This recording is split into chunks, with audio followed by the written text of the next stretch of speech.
12월 첫 주 주일 예배를 드리겠습니다. 하나님은 영이시니 예배하는 자들은 영과 진리로 예배할지니라. 사랑의 아버지 하나님, 하나님의 크신 은혜와 사랑을 감사합니다. 하나님의 은혜 속에서 우리가 오늘 대림절 두 번째 주일을 맞았습니다. 이 땅에 어려움도 많았고 힘든 일도 많았지만 하나님의 은혜 속에 우리에게 주어진 은혜의 날들이 하루하루 한 해를 저물게 합니다. 어렵지만 주님 바라보고 힘을 내게 하시고 우리의 마음 속에, 우리의 가슴 속에, 우리의 삶 속에 꼭 이 땅 위에 빛으로 오신 예수 그리스도를 모실 수 있는 은혜로운 대림절이 되게 하여 주시옵소서. 성탄의 은혜를 사모하며 오늘 우리의 주변의 어려움들이 물러가기를 기도하는 성도들에게 하나님께서 각별한 은혜와 크신 종으로 꼭 함께 해주셔서 도우신 하나님의 은혜와 함께 하신 하나님의 역사들을 많은 사람들에게 드러낼 수 있는 아름다운 성도들이 꼭 되게 하여 주시옵소서. 오늘도 하나님이 주시는 힘으로 세상을 살기 원하여 아버지 하나님 앞에 나와 간절히 기도합니다. 하나님께서 우리 모두에게 은총을 더하시고 하나님이 기뻐하시는 귀한 모습으로 온전한 예배를 드리게 하옵소서. 특별히 수능시험을 지난주에 치르고 어려운 가운데도 하나님이 우리의 삶을 인도하시기를 소원하는 자녀들에게 건강도 더하시고 은혜와 복도 하나님께서 더하여 주시옵소서. 하나님께서 우리 모두와 함께 해주실 줄 믿고 예수님의 이름으로 기도하옵나이다. 아멘. 우리 같이 96장 1절과 2절 찬양을 함께 찬송합니다.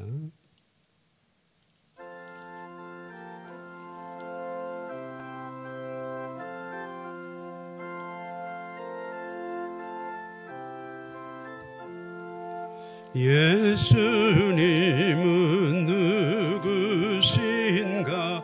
우는 자의 위로와 없는 자의 풍성이며 전한 자의 높음과 잡힌 자의 노임되고 우리 기쁨 되시네. 예수님은 누구신가? 약한 자의 강함과 눈먼 자의 빛이시며 병든 자의 고침과 죽은 자의 부활되고 우리 생명 되시네. 아멘. 우리 같이 사도신경으로 우리 신앙을 하나님께 고백합니다. 나는 전능하신 아버지 하나님 천지의 창조주를 믿습니다. 나는 그의 유일하신 아들 우리 주 예수 그리스도를 믿습니다. 그는 성령으로 잉태되어 동정녀 마리아에게서 나시고 본디오 빌라도에게 고난을 받아 십자가에 못 박혀 죽으시고 장사된 지 사흘 만에 죽은 자 가운데서 다시 살아나셨으며 하늘에 오르시어 전능하신 아버지 하나님 우편에 앉아 계시다가 거기로부터 살아있는 자와 죽은 자를 심판하러 오십니다. 나는 성령을 믿으며 거룩한 공교회와 성도의 교제와 죄를 용서받는 것과 몸의 부활과 영생을 믿습니다. 아멘. 우리 같이 435장 1절 찬양 드리면서 헌금을 봉헌합니다.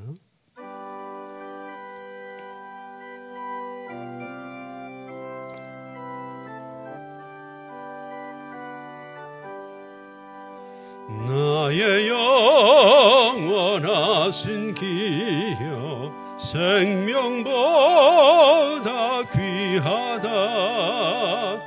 나의 갈 길 다가도록 나와 동행하소서. 주께로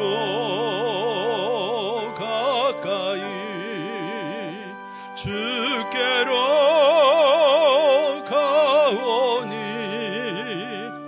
나의 갈 길 다가도록 나와 동행하소서.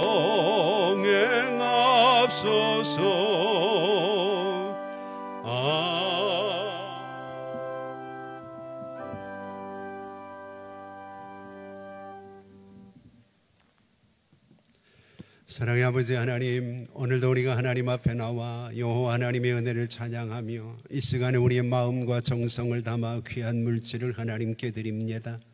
아버지 하나님, 사랑하는 성도들이 살아가는 삶의 현장에 많은 어려움과 힘든 일들이 있음을 주께서 기억하시고 오늘도 어려운 가운데 주님을 바라보며 주님 앞에 우리의 삶을 맡기고 우리의 믿음의 열매들을 드리는 성도들을 하나님께서 은혜와 은총으로 감싸주시고 하나님의 크신 복으로 꼭 함께하여 주시옵소서. 11조를 드리는 성도들의 일터와 가정이 복을 받게 하시고 그래서 하나님이 주시는 은혜와 하나님이 주시는 복으로 선한 일을 감당하며 하나님의 뜻을 이루고 하나님의 나라를 확장하는데 조금 더 어려움이 없도록 하나님이 사랑하는 성도들을 사용하여 주시옵소서. 아버지 하나님, 어려운 시대에 한 해를 마감하며 부족함도 모자람도 없게 하여 주시옵시고 하나님께서 하나님의 크신 은혜와 은총으로 감싸고 인도하심을 경험하고 간증할 수 있는 복된 역사가 꼭 있게 하여 주시옵소서. 하나님의 은혜에 감사하는 마음들, 모아지는 감사의 열매 속에 하나님의 은혜와 은총과 복이 함께하므로 하나님의 놀라우신 사랑과 은혜 속에서 많은 사람들에게 하나님이 주시는 복들을 나눌 수 있는 복의 통로로 하나님이 사용하여 주시옵소서. 12월 첫 주를 맞이해 첫 예물을 드리며 선교하며 구제하며 하나님이 기뻐하시는 선한 일을 위해 헌신하는 성도들에게 하나님이 각별하신 은혜와 귀한 복으로 꼭 함께하여 주시옵소서. 하나님, 주일헌금을 드리며 성미를 드리며 일용할 양식으로 헌신하며 하나님 앞에 아름다운 모습으로 여호와를 섬기는 귀한 성도들에게 하나님의 각별하신 은혜와 은총이 더하여지게 하시고 주님의 놀라운 은혜와 복으로 날마다 풍성해지도록 역사하여 주시옵소서. 하나님, 예배의원으로 섬기며 지난 한 주간도 기도하며 하나님의 성전을 정결케 하며 하나님의 제단을 위해 쓰고 수고한 동역자들에게 각별한 은혜와 은총을 더하시고 이 시간에 하나님 온라인으로 하나님께 예배하며 헌금하며 하나님의 역사를 위해서 하나님이 기뻐하시는 모습으로 하나님의 일들을 감당하는 종들에게도 동일한 은혜와 은총과 복으로 우리 하나님 역사하여 주시옵소서. 우리 모두의 정성을 하나님이 받으시고 우리에게 예비하신 은혜와 준비하신 축복의 길로 꼭 인도하여 주시기를 간절히 소망하오며 예수님의 이름으로 축복하며 기도하옵나이다. 아멘.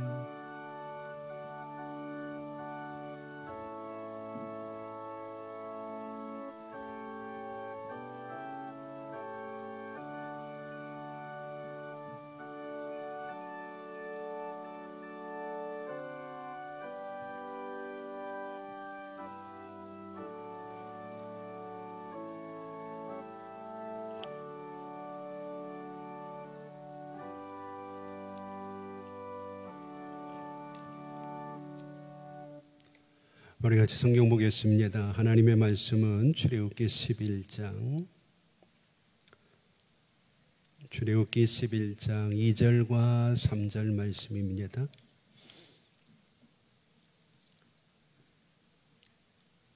구약성경 출애굽기 11장 2절과 3절 찾으신 줄 알고 봉독합니다.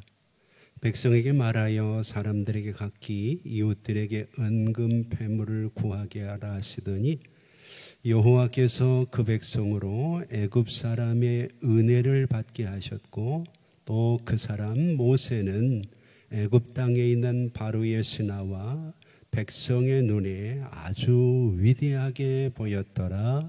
아멘. 오늘도 하나님의 크신 은혜와 하나님의 은총이 꼭 여러분들에게 함께 하시기를 축복합니다. 어려운 시대를 살아가는 만큼 우리가 더욱 하나님의 은혜를 기대하고 하나님의 역사를 바라볼 때 하나님은 실망시키지 않고 오늘도 이 해에도 분명한 하나님의 은총으로 우리 가운데 역사하여 주시리라고 믿습니다.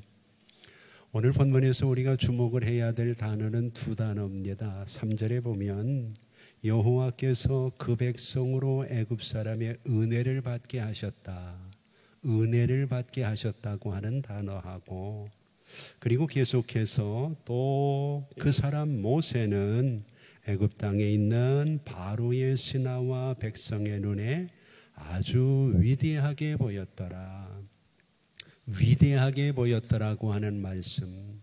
그래서 은혜와 위대함에 대해서 오늘 우리가 하나님 앞에서 함께 은혜를 나누려고 합니다. 오늘은 예수 그리스도가 이 땅에 오실 것을 사모하고 기대하는 대림절 혹은 대강절 두 번째 주일입니다. 이 두 번째 주일은 우리를 통해서 이 땅 위에 하나님의 나라가 이루어져야 되는데, 하나님의 나라는 천국이죠. 내 마음에도 여전히 천국이 이루어지지 않았고, 내 가정에도 내 일터에도 우리 교회에도 우리 민족과 우리 나라에도 하나님의 나라 천국이 이루어지지 않아서 불평등이 있고 불공정이 있고 여러 가지 우리를 불편하게 하는 일들이 많다면, 오늘 그것이 어떤 이유에서 그런지, 혹시라도 내가 가지고 있는 어떤 부분이 내 마음에 임하는 천국을 막고 있지 않은지, 내 가정에 임할 수 있는 하나님의 나라를 막아서고 있는 것은 아닌지, 오늘 우리가 우리의 삶을 돌아보면서 그런 부분들을 내려놓고 회개하고 하나님 앞에 다가감으로 하나님의 나라가 우리 속에, 우리의 삶 속에 구체적으로 임하기를 사모하는 회개하는 주일이 대림절 두 번째 주간에 우리가 해야 될 일입니다. 우리가 이 땅 위에서 하나님의 나라를 사모하는 것처럼 하나님의 나라는 이후에만 있는 것이 아니라 우리가 살고 있는 현장, 이곳에서도 동일하게 임할 수 있다는 것을 꼭 기억하고, 마태복음 6장에 있는 말씀처럼 그의 나라와 그의 의를 구하는 믿음들이 이번 주간에 꼭 회복되어서 하나님의 나라가 내 마음에 이루어져서 내 마음이 평안하고, 하나님의 나라가 내 가정에 이루어져서 내 가정이 늘 천국 같기를 바라고, 우리의 사회와 일터와 우리 민족과 세계 열방에도 하나님의 나라가 임하는 아름다운 성탄절을 사모하고 기대하는 은혜가 있기를 바랍니다.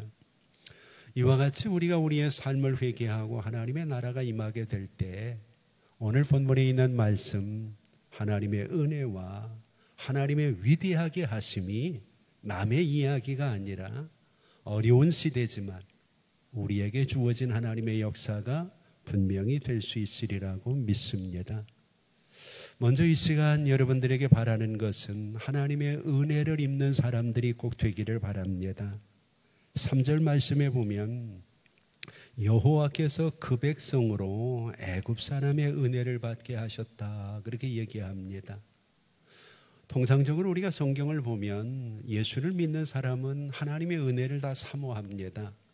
그런데 오늘 본문은 하나님의 은혜가 임했다고 말하지 않고 애굽 사람들에게 은혜를 받게 하셨다, 사람에게 은혜를 받게 하셨다고 하는 거죠. 그래서 하나님의 은혜라는 말과 오늘 본문에 나와 있는 은혜라고 하는 말은 조금 차이가 있습니다. 오늘 본문에서 사용되고 있는 은혜라고 하는 단어는 실질적으로 하나님께서 우리에게 주시는 은혜와는 다르게 헨이라고 하는 히브리어 단어를 씁니다. 이 헨이라고 하는 단어는 오늘 우리의 삶에서 우리를 자비롭게 여기고 불쌍히 여기고 그리고 무엇인가 그에게 주어야 되겠다고 하는, 그의 필요에 따라 무엇인가를 그에게 주어야 되겠다고 하는 마음을 헨이라고 얘기를 합니다. 쉽게 이야기를 하면 하나님께서 하늘에서 만나와 메추라기를 내려서 이스라엘을 먹일 수도 있지만 이 시간에는 애굽 사람들의 마음을 감동시켜서 애굽 사람들을 통해서 그 백성들의 필요를 채워주고 나누어주고 그들이 가질 수 있도록 그들을 도와주게 하셨다는 겁니다. 그래서 여기서는 세 가지 반응이 중요하거든요. 우선 그들의 필요를 알아야 되는 지적인 반응, 그리고 그들을 불쌍히 여기고 도와주어야 되겠다고 하는 정서적인 가슴의 반응, 그리고 세 번째가 마음은 그렇게 먹어도 실제적으로 그들에게 나누어 주고 내 것을 그들에게 줄 수 있는 의지적인 반응, 이 세 가지가 하나로 모아질 때 하나님께서는 애굽 사람에게 은혜를 입게 하셨다, 그렇게 말씀을 하실 수 있는 거죠. 우리가 살아가는 세상도 하나님께 예배하고 하나님의 은혜를 우리는 입습니다. 그래서 은혜라는 말이 처음 나오는 곳이 창세기 6장 8절이잖아요. 하나님께서 노아와 그의 가족에게 은혜를 베푸십니다. 그래서 그들이 사는 거죠. 이 은혜가 이제는 직접적으로 우리에게 다가오는 것도 중요하지만 우리가 살고 있는 구조를 통해서, 우리가 섬기는 우리와 이웃하고 있는 사람들을 통해서, 사건을 통해서 우리에게 나타나고 다가올 때 우리는 그것을 하나님이 사람을 통해 은혜를 베푸시는 하나님의 은혜라고 이야기할 수 있는 거죠. 오늘 본문의 하나님께서는 애굽 사람에게 그들이 은혜를 받게 하셨다, 그렇게 이야기합니다. 근데 재미있는 것은 은혜에 대한 이야기를 하면서도 3절에 보면 그냥 백성이 아닙니다. 그 백성입니다. 그 백성으로, 그 백성이 되는 게 먼저겠죠. 그 백성이. 그리고 위대하게 하나님께서 역사하시는 모세에 대해서도 3절을 잘 보세요. 그 사람 모세는 그렇게 얘기를 해요. 그냥 모세가 아니라 그 사람 모세, 그냥 백성이 아니라 그 백성이라고 이야기하고 있어요. 오늘 많은 성도들이 있습니다. 그러나 하나님의 은혜를 입는 성도들은 그 성도들, 구별되어진 성도들, 하나님이 위대하게 만드시는 사람은 하나님께서 그 사람 모세인 것처럼 바로 사람을 지정하고 지명해서 하나님께서는 그들에게 은혜를 베푸시는 것을 우리는 경험을 하게 되는 거죠. 오늘 여러분, 우리가 직장에 나가서도 다른 사람들이 우리에게 자꾸 어려움만 주면 믿는 일이 참 힘들잖아요. 근데 하나님께서 그들을 원수처럼 생각을 하고 그들을 참 무시하고 그들을 참 노예처럼 부려먹던 그 사람들이 오히려 그들의 필요를 알고 그들의 필요를 채워주려고 노력하게 하시는 것을 바라보게 될 때 참 변하지 않을 것 같은 사람이 변화되는 것, 마치 야복강에 있는 야곱이 기도할 때 그를 죽이려고 달려오던 에서의 마음이 감동되어서 오히려 야곱을 끌어안고 그의 필요를 물어보았던 것처럼 이 어려운 시대를 살아가는 여러분 모두에게 하나님의 이 은혜, 헨이라고 하는 필요를 사람을 통해서 채워주는 은혜가 여러분들의 삶에 꼭 임할 수 있기를 간절히 소망합니다. 그래서 내가 무엇인가 필요할 때 누구도 우리를 도와주지 않지만 하나님이 보내주시는 사람이 있어서 그 사람을 통해서 내가 힘을 얻고 그 사람을 통해서 내가 도움을 얻을 수 있다면 그 뒤에 하나님이 역사하시고 인도하신다는 것을 깨달을 수 있게 되는 거죠. 오늘 이 헨이라고 하는 하나님이 그들에게 애굽 사람에게서 은혜를 입게 하시는 그 은혜 속에는 세 가지의 중요한 의미가 들어있어요. 하나는 이제 그들이 승리했다고 하는, 승리를 선언하는 하나님의 메시지가 들어있는 거죠. 어느 날 전쟁을 했어요. 그래서 내가 이겼어요. 이기면 패전을 했던 나라나 패전을 하는 백성들은 이긴 사람에게 전리품을 내놓을 수밖에 없어요. 그들이 가지고 있는 것은 모두가 이긴 사람의 몫이 되는 거죠. 하나님께서 그동안 바로와 애굽 사람들과 전쟁을 하셨어요. 근데 이제 마지막 재앙을 통해서 이제는 하나님이, 그리고 하나님의 백성이 이겼다고 하는 것을 선언하고 계시는 거죠. 그래서 애굽 사람들에게 그들의 필요를 채워주는 한, 은혜를 입게 하는 것은 바로 나와 너희가 이겼다고 하는 선언이 되는 거죠. 근데 사실 이스라엘 백성들이 이 전쟁에서 한 일은 아무것도 없잖아요. 그들이 뭐 기도를 열심히 한 것도 아니고, 그렇다고 군대를 키워가지고 군사력으로 뭔가를 이긴 것도 아니잖아요. 우리의 믿음과 우리의 구원도 마찬가지라는 거예요. 우리가 이 시대를 살아가면서 먹고 살기 위해서 열심히 일을 하고 노력을 했지만 하나님을 위해서 뭐를 했을까? 과연 우리가 마귀와 얼마나 피나게 치열하게 싸웠을까? 근데 사실 우리는 자신 없거든요. 세상에 나가 우리가 살면서 물론 불신자들과는 다르게 살려고 노력을 했고 믿음을 지키려고 애도 쓰고 수고를 했지만 그렇다고 하나님 앞에 딱히 내놓을 만한 어떤 나의 희생이나 헌신이 생각나지 않는 경우가 꽤 많이 있거든요. 우리의 구원이라고 하는 것이 그렇습니다. 내가 마귀와 싸워서 쟁취하고 얻는 것이 구원이 아니라 오늘 본문의 말씀처럼 이미 하나님이 싸우셨고 그리스도가 우리를 위해 싸우시고 피 흘리시고 십자가에 죽으심으로 인하여 우리는 그분의 승리에 동참하는 것뿐이죠.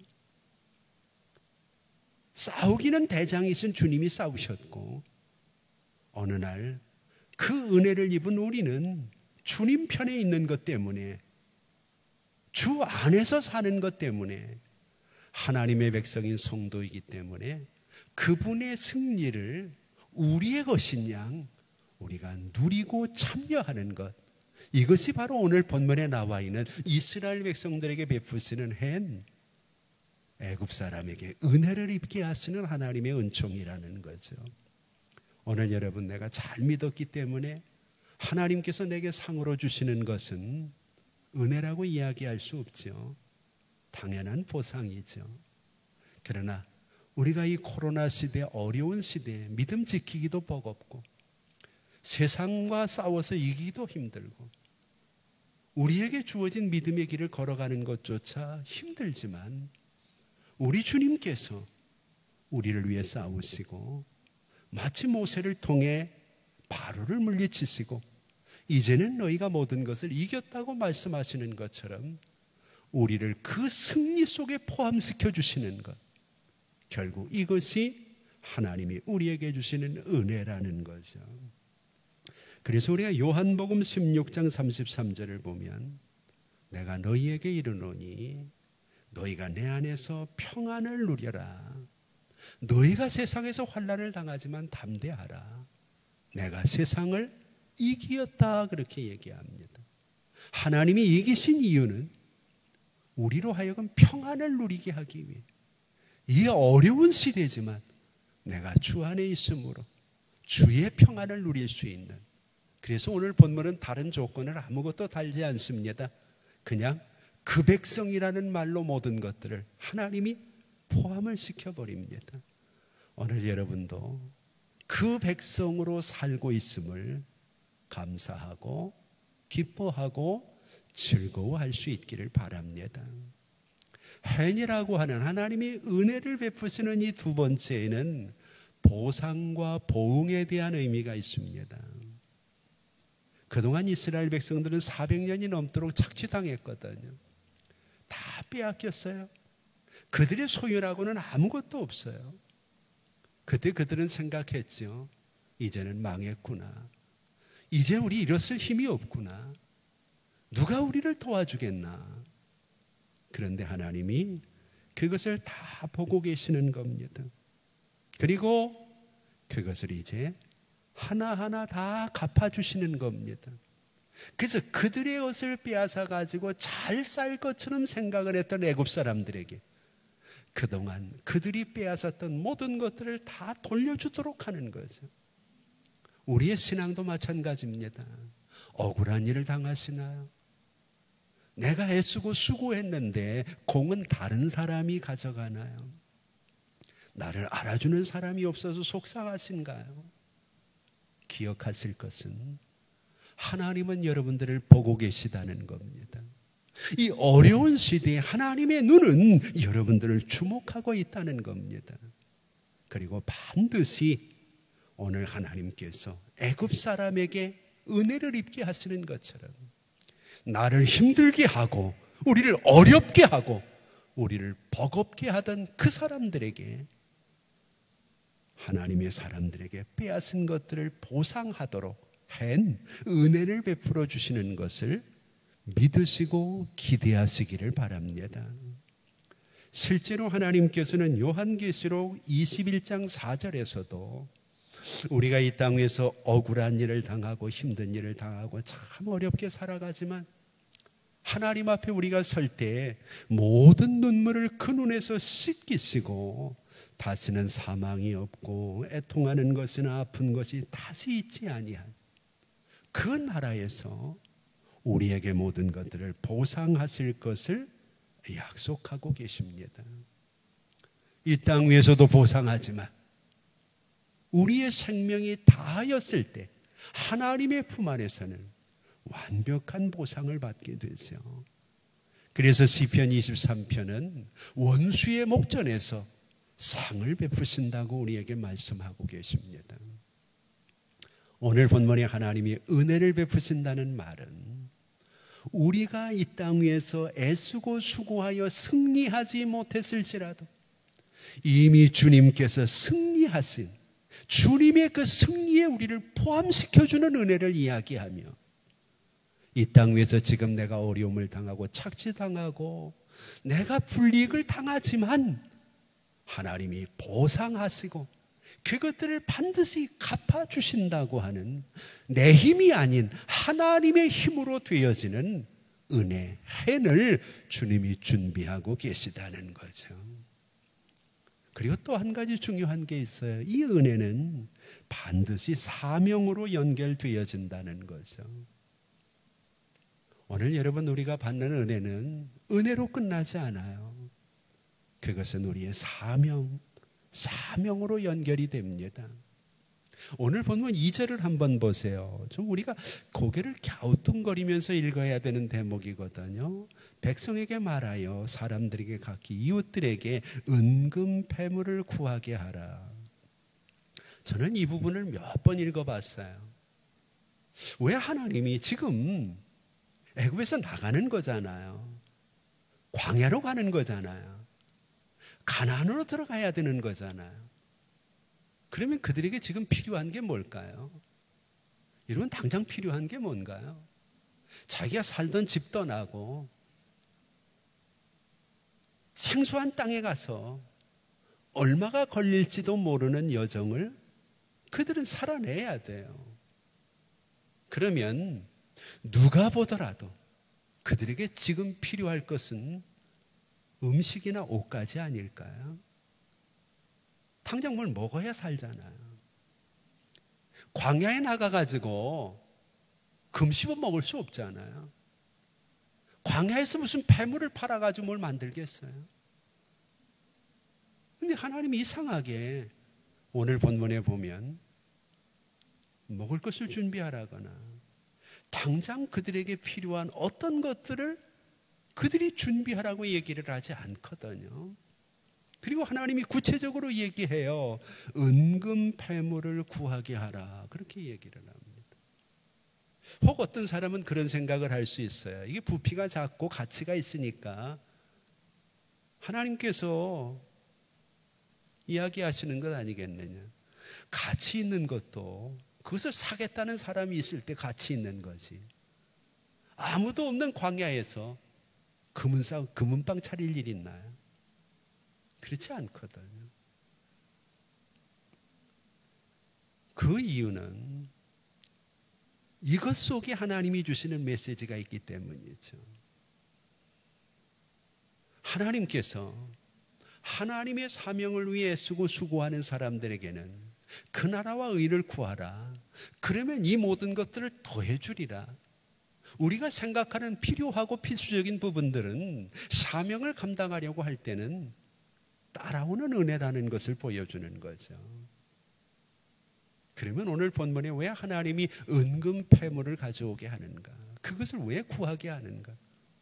사실 그런 것들을 애굽 사람들이 내놓기도 쉽지 않잖아요.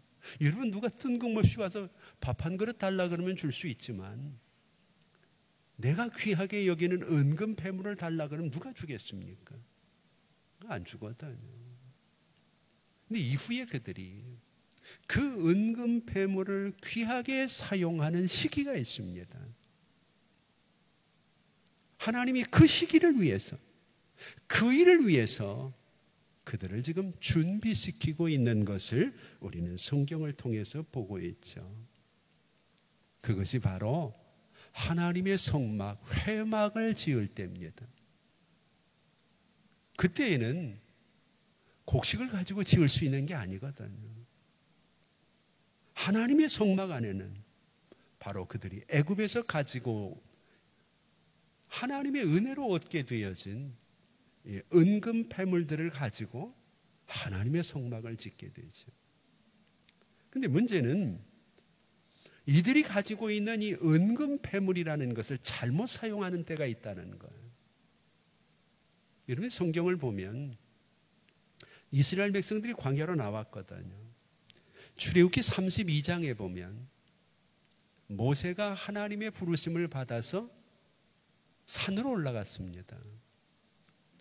그리고 40일을 그곳에 있게 되죠. 산 밑에 있던 이스라엘 백성들이 불안한 거예요. 이때 출애굽기 32장 4절 말씀을 보면 아론이 그들의 손에서 금고리를 받아 부어서 조각칼로 새겨서 송아지 형상을 만들었다. 그리고 그들이 말하되 이스라엘아, 이는 너희를 애굽 땅에서 인도해낸 너희의 신 여호와라. 이렇게 얘기를 합니다. 그들에게 주어진 은금 패물을 잘못 사용하는 거죠. 은혜를 은혜로 알지 못하는 거예요. 여러분, 그들은 지금 가지고 나올 수 없는 것들을 가지고 나오는 거잖아요. 애굽 사람이 그것을 내주는 것 자체도 참 귀하지만 그들은 변하지 않는 그것을 가지고 그 광야를 견디는 거예요. 그것이 다른 말로 하나님의 은혜의 징표라는 거예요. 그것을 볼 때마다 하나님께서 애굽에서 이렇게 어려울 때 우리를 이렇게 인도하셨지, 그 증거가 이것이잖아, 이렇게 얘기할 수 있는 거예요. 그런데 그 증거물을 가지고 그들은 지금 엉뚱한 짓을 하는 거예요.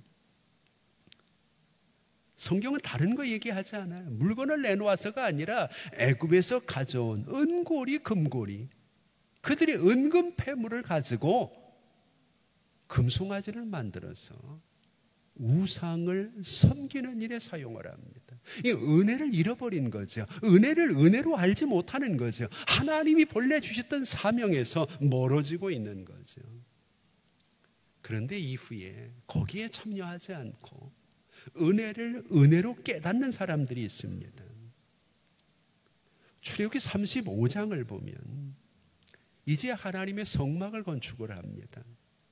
이때 35장 20절을 보면 이스라엘 자손 온 회중이 모세 앞에서 물러갔는데 마음이 감동된 모든 자와 자원하는 모든 자가 와서 회막을 짓기 위하여 그 속에서 쓸 것을 위하여 거룩한 옷을 예물을 갖다 여호와께 드렸는데 곧 마음이 원하는 남녀가 와서 팔찌와 귀고리와 가락지와 목걸이와 여러 가지 금품을 가져다가 사람마다 여호와께 금예물을 드렸더라. 똑같은 금은 패물을 가지고 나왔는데 하나는 자기를 위해서 우상을 만드는 데 사용하는 사람들이 있고 하나님을 위해서 성막을 건축하는 일에 사용하는 사람이 있다는 거예요. 이것이 은혜가 은혜되게 하는 사람이고 은혜를 잃어버린 사람의 모습이라는 거죠. 그들은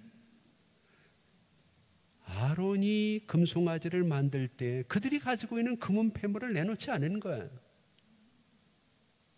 하나님이 우리에게 이런 은혜를 주실 때 여기다 쓰라고 주신 것, 이렇게 쓰라고 주신 것이 아닌데 분별력이 있었던 거죠.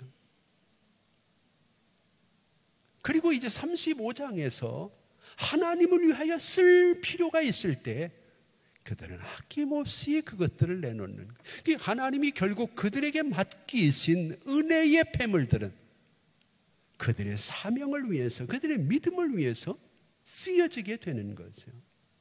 오늘 여러분들은 어떤가요? 남들보다 많은 것들을 소유하고 있습니까? 많은 은금 폐물을 가지고 있습니까? 많은 은혜를 입었습니까? 어디다 쓰시겠습니까? 아무나 그렇게 은혜를 사명으로 연결하는 것은 아니죠. 우리가 출애굽기 35장 20절부터 보면 세 종류의 사람이 있어요. 첫째는 마음이 감동된 모든 사람. 하나님의 감동이 없으면 아무리 내가 넉넉해도 안 된다는 거예요. 마음이 감동된, 성령의 감동이 그래서 필요하다는 거예요. 봉사나 헌신이나 은혜를 사명으로 연결하는 것은 하나님의 감동이 있어야 된다는, 마음에 감동된 모든 자. 그리고 두 번째는 자원하는 모든 자. 시켜서 되는 게 아니라는 거예요. 등 떠밀어 가지고 뭔가 될 게 아니라는 거죠, 하나님의 일은.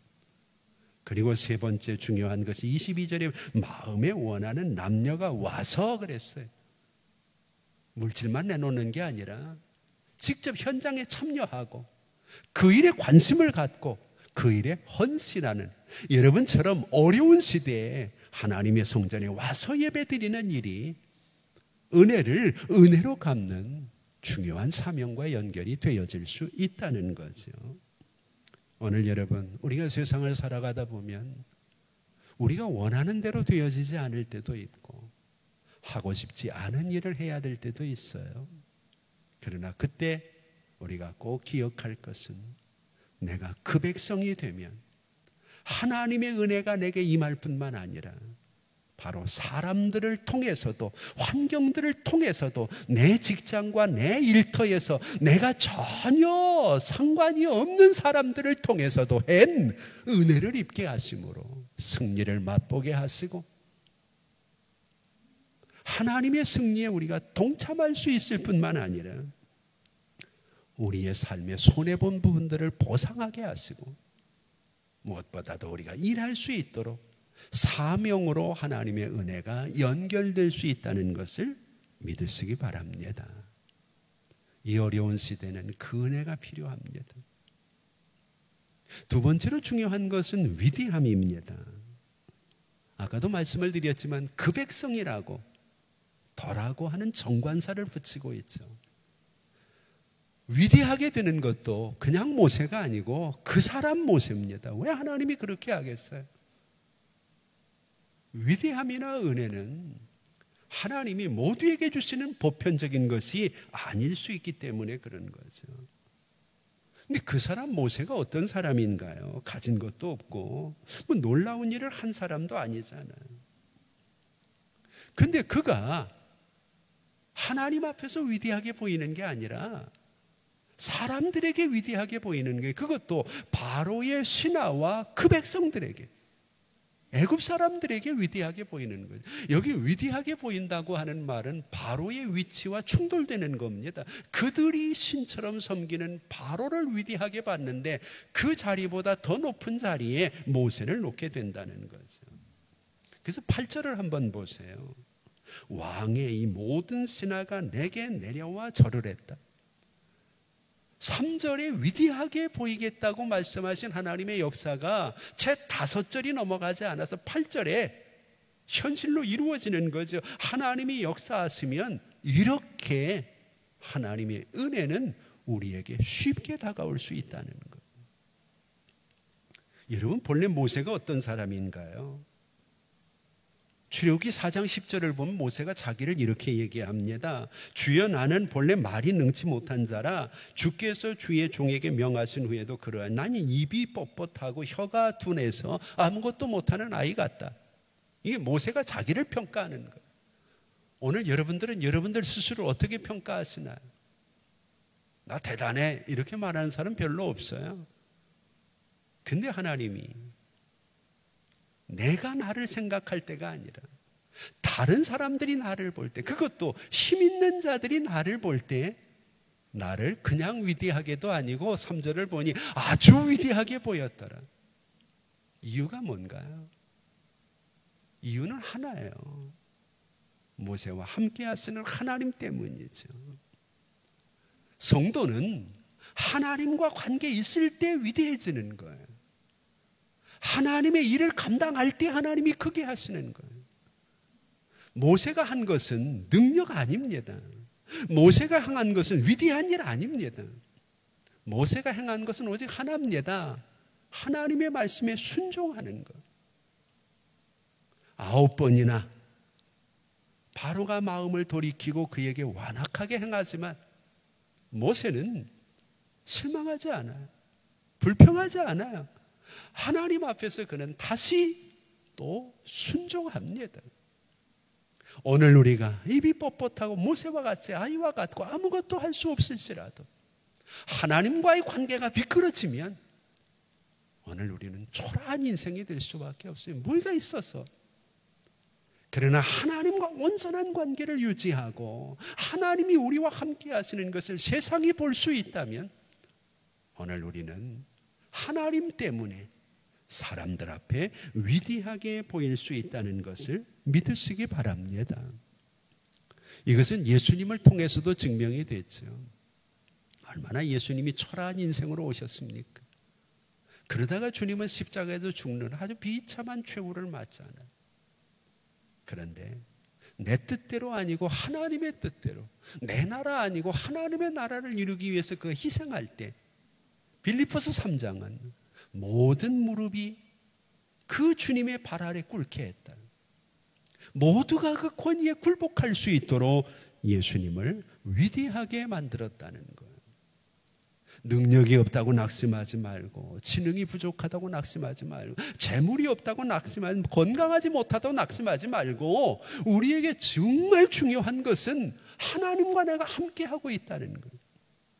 하나님이 함께 하시면 지능이나 재능이 없는 것이 문제가 아니라 하나님은 사람들 앞에 우리를 위대하게 만들 수 있다는 것. 그래서 오늘 우리에게 너의 삶에 어려움이 있을지라도 다른 어떤 것보다 나와 너의 관계를 정돈하고 돌아보고 그 관계를 유지하는 한 어떤 위험과 코로나 같은 어려움 속에서도 하나님은 여러분들의 삶의 현장에서 여러분들을 위대하게 하실 줄 믿습니다. 이것이 고린도후서 12장에 바울이 말하는 모든 것이 하나님의 은혜로라 하는 위대한 고백이 될 수 있죠. 이제 중요한 결론입니다. 은혜도 그렇고 위대함도 그렇고 사람 앞에서 내게 주어지는 겁니다. 그런데 성경은 이 모든 것을 내가 하는 것이 아니라 하나님이 하신다고 얘기를 합니다. 자, 그것이 4절 말씀입니다. 우리 4절을 같이 한번 읽어볼까요? 모세가 바로에게 이야기합니다. 여호와께서 이와 같이 말씀하시기를 밤중에 내가 애굽 가운데로 들어가리니. 여기 중요한 단어가 몇 개 있습니다. 이 모든 일을 누가 한다는 겁니까? 여러분들에게 이미 수차례 말씀을 드렸습니다. 하나님이라고 말하면 안 된다는 거죠. 이 모든 일은 여호와가 하시는 겁니다. 여호와라는 말은 약속이라는 의미를 가지고 있어요. 약속의 하나님. 그 약속 때문에 우리가 구원을 받는 거잖아요. 그래서 오늘 본문은 여호와가 말씀하시기를 내가 들어가겠다고 얘기를 해요. 언제 들어가겠다고요? 밤중에 예기치 못한 상황 속에서 밤중이라는 말 아무도 모른다는 얘기예요. 그래서 마지막 때 예수님이 오실 때에도 밤중에 도적같이 오신다고 얘기를 하잖아요. 근데 보세요. 이 밤중에 어디로 들어간다고 얘기하나요? 한가운데로 들어가겠다는 거예요. 애굽 한가운데로. 문제 한가운데로. 우리가 가지고 있는 어려움 한가운데로 하나님이 들어오시면 우리의 문제는 더 이상 문제일 수가 없는 거죠. 오늘 여러분, 나보고 하라면 아무것도 할 수가 없어요. 근데 하나님께서 하나님이 하시겠다는 거예요. 근데 좀 전에 여러분들에게 말씀드리기를 여호와라는 말을 주의하라 그랬잖아요. 여호와. 약속. 이미 하나님은 약속을 하셨어요. 너희가 세상에서 환난을 당하라 담대하라. 내가 세상을 이겼다. 너희에게 세상을 이긴 내가 주고자 하는 것은 평안이다. 근데 보세요. 하나님이 지금 한가운데로 들어가겠다고 하는 것이 지금 하나님이 처음 하신 말씀인가? 그렇지 않아요. 가깝게는 출애굽기 3장 20절에서 22절을 보면 하나님께서 오늘 본문과 똑같은 이야기를 약속하셨어요. 내가 내 손을 들어 애굽 중에 여러 가지 이적으로 그 나라를 친 후에야 그들이 너희를 보내리라. 21절에 보면 내가 애굽 사람으로 이 백성에 은혜를 입히게 할지라 너희가 나갈 때 빈손으로 가지 않을 거다. 그러면서 22절에 보면 그 이웃들에게 오늘 본문 2절에 있는 것처럼 은금 패물을 구하고 그것들을 가득 가지고 나가게 된다. 이 이야기를 모세를 부르실 때 벌써 하셨어요. 근데 모세는 까맣게 잊은 거죠. 근데 하나님은 그 약속을 잊어버리지 아니하고 그동안 그 약속을 이루어 가기 위해 역사를 하셨는 거예요. 그리고 이제 그 역사를 현실로 하나님이 바꾸시는 것이 바로 오늘 본문이죠. 이미 하나님은 이 일을 계획하고 준비하셨다는 것을 얘기해요.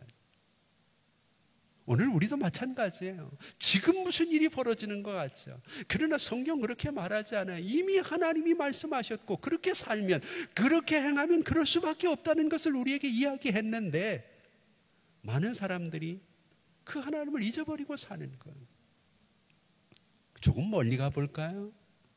하나님은 이 말씀을 출애굽기에서 처음 하신 게 아니에요. 창세기 15장에서 이미 아브라함에게 하나님은 약속을 하셨어요. 창세기 15장 13절에 16절을 보면 여호와께서 아브라함에게 이르시되 너는 반드시 알라 네 자손이 이 땅에서 객이 되어 그들을 섬기겠고 그들은 400년 동안 네 자손을 괴롭힌다. 그리고 14절에 보면 그들이 섬기는 나라를 내가 징벌할 텐데 그 후에야 네 자손이 큰 재물을 이끌고 나오게 되리라. 15절에 보니까 그러나 너는 장수하고 네 자손은 4대 만에 이 땅으로 다시 돌아오게 해. 하나님이 이미 아브라함과 언약을 맺으실 때 창세기 15장에서 지금 이 사건을 말씀하셨어요. 그리고 4대가 지나간 거예요. 하나님이 약속하신 400년이 지나간 거예요. 우연인가요? 오늘 여러분 내가 숨쉬는 것이 우연일까요? 우리의 시대에 우리가 만난 코로나가 우연일까요? 하나님의 약속은 한치의 오차도 없이 진행이 되잖아요. 오늘 내 인생도 마찬가지예요. 하나님은 우리의 인생에 대한 계획을 가지고 계셔요. 오늘 우리가 하나님 앞에 모세처럼 순종하고 그 하나님을 바라보고 기대하면 하나님은 우리에게 분명히 애굽 사람에게 은혜, 해를 입히신 것처럼 오늘 여러분들에게도 이 어려운 시대에 반드시 사람에게 은혜를 입게 하시는 아름다운 역사를 경험할 겁니다. 그리고 무엇보다도 하나님이 여러분들을 그리고 여러분들의 자손들을 이 땅에서 아주 위대하게 만드시는 놀라운 작업을 지금도 하고 계시다는 것을 기억하고 나보고 하라 그러면 안 되지만 여호와가 이미 창세기 15장에서 하신 400년 전에 그 약속을 다른 사람은 다 환경 때문에 현실 때문에 잃어버렸지만 잃어버리지 아니하고 오늘 한밤중에 그 가운데 들어가서 직접 그 일을 행하심으로 이루어 가시는 여호와 하나님이 바로 내가 믿는 여호와라는 것 기억하시고 어려운 시대지만 은혜로 위대함으로 나아갈 수 있는 우리 성도들 모두가 될 수 있기를 주의 이름으로 축복합니다. 기도하겠습니다. 이제는 우리 주 예수 그리스도의 은혜와 우리 아버지 하나님 극진하신 사랑하심과 성령님의 감화 감동 위로 교통하심이 하나님의 은혜로 인하여 위대하게 되어지는 놀라운 역사들을 경험하며 앞이 보이지 않는 어려움이고 어두움이지만 이 코로나의 현실 속에서 우리를 위대하게 하시는 하나님의 은혜와 약속을 믿고 여호와 하나님이 한밤중에 애굽 가운데로 내가 들어가서 내 문제를 해결해 주실 것이라는 약속을 기억하고 오늘도 모세처럼 순종하며 믿음 지키며 은혜 주신 사명을 감당하기 원하는 우리 성도들과 지난 주간 시험을 치르고 혹은 그들을 위해 눈물로 기도하며 수험생들을 위해 각별히 애쓴 우리 어머니들과 수험생들과 우리 성도들 머리 위에 이제부터 영원토록 함께 있을지어다. 아멘.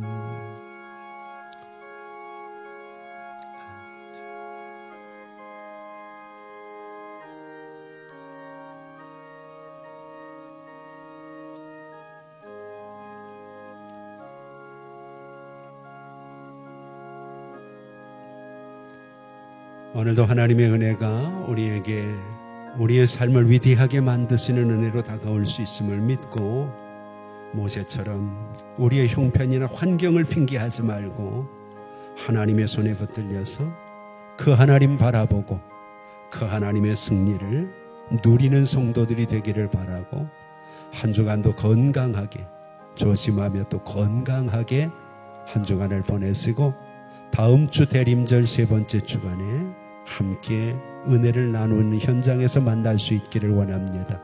모두에게 하나님의 은혜가 있기를 바랍니다. 자유롭게 기도하시다 형편대로 돌아가시고 수요일에 다시 만나기를 원합니다. 아버지 하나님 감사합니다.